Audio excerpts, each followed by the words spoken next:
pengen adik saya atau anak-anak saya itu susah atau sedih atau apa, biarin air mata itu biar saya aja yang keluar.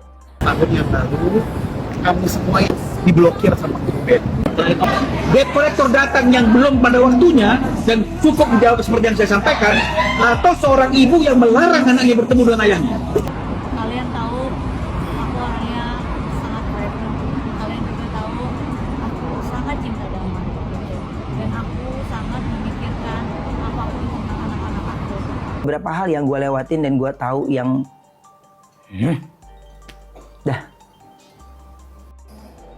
Kita di sini fokus push rank saja. Fokus push Biarkan yang mereka di sana berkuar-kuar, hukuk gitu aja, benggonggong terus. Apa? Ya kan? Iya. Ini kita push rank aja, ya kan? Kira-kira ini orang duduk sini main kali ya? Gak apa-apa, biarkan mereka memikirkan, terserah. Sekarang gini, aku pun kita juga tidak usah membela, terserah. Yang penting ya, jujur aja. Yang penting Sargio tahu aja. Yang penting para Sargio sudah tahu.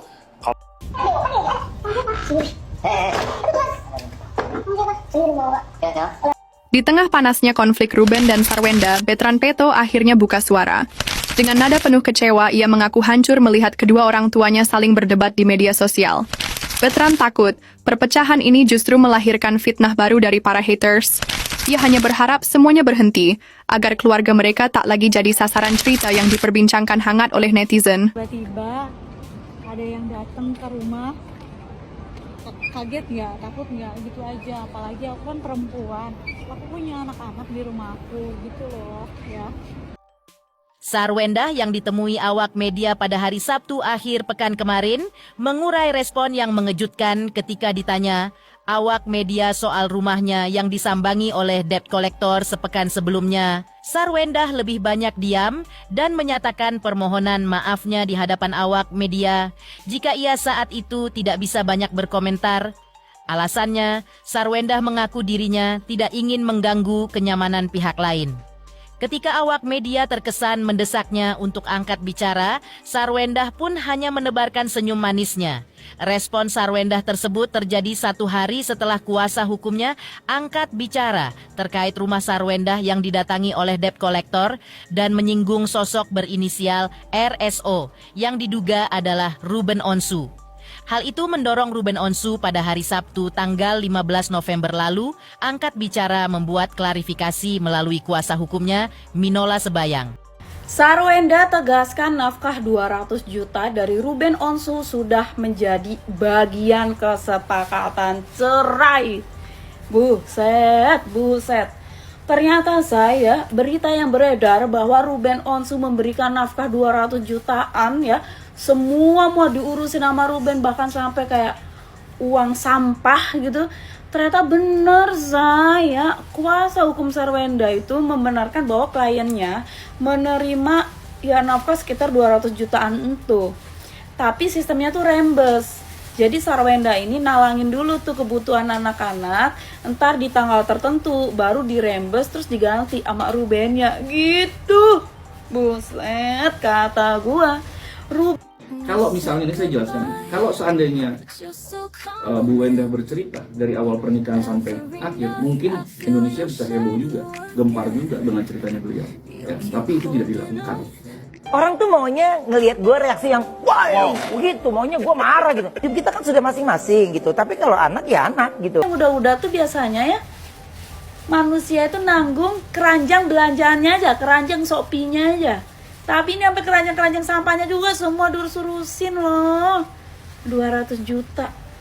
Bukan angka yang kecil, kalau menurut gua ya. Apalagi ini udah bercerai gitu kasarannya. Terus ada yang komen tuh, nah kita tertawa mendengar ini. Ya, nenek lu aja tuh perhatiin. Lagi ketawa gak tuh dia? Aneh lu. Masa kayak nominal uang orang dibandinginnya sama nagih tamu lu ya kagak nyambung. Pokoknya gua ya ke Ruben jatuhnya snack. Apaan? Salut, Gary salut. Krik kagak lucu kak. Pokoknya keren aja gitu, terlepas apapun masalahnya ya. Yang katanya debt collector kemarin itu ya, Pokoknya gue menyoroti ini aja udah. Nafkah 200 juta per bulan. Tidak ada yang namanya argumen bertanya. Dan alhamdulillah dari semua yang saya tahu, saya bisa mengerti maksudnya.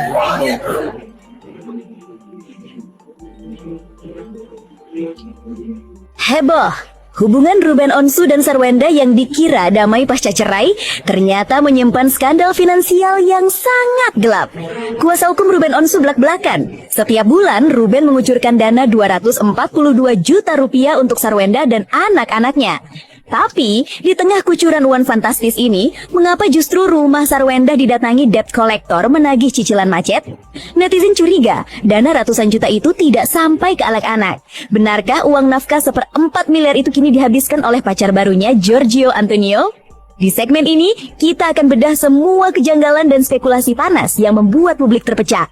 Sabar-sabar, jangan kemana-mana. Sebelum kita bedah tuntas semua fakta, semua tangisan, semua amarah yang terungkap, pastikan Anda sudah klik tombol subscribe dan nyalakan lonceng notifikasi sekarang juga. Karena hanya di sini, Anda akan mendapatkan informasi paling valid dan paling mendalam. Tonton video ini sampai habis, karena di akhir nanti ada detail yang lebih menggigit dari sekadar isu ini. Setelah resmi berpisah pada September 2024, publik sempat menghela nafas lega. Perceraian Ruben Onsu dan Sarwenda tampak berjalan mulus, jauh dari drama perebutan harta atau hak asuh.